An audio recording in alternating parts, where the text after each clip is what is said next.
thrombolysis is the main form of reperfusion in this country.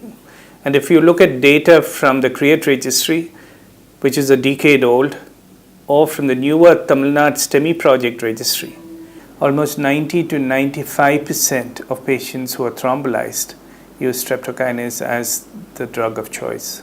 And this is because primarily, not because of the effectiveness or the ease of using this, but because this is the cheapest form of thrombolytic. But I think it's important for us to think at this stage as to what do we do to use the most effective thrombolytic and how do we fit it into a STEMI system of care.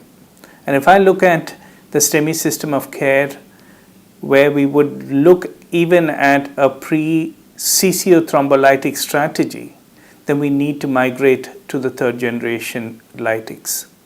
And I think when you look at the ease of use and the practical difficulties of using either streptokinase or the other third generation lytic agents, I think tenecteplase scores as one of the best options.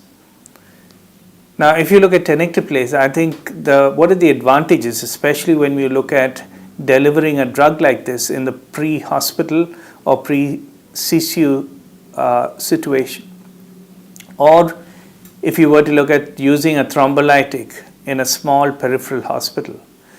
I think tenecteplase would be an ideal drug, basically because it can be given as a bolus within 5 seconds, that it's easy to calculate the dosages because most people, even though it's weight-based, most people know what their weight is.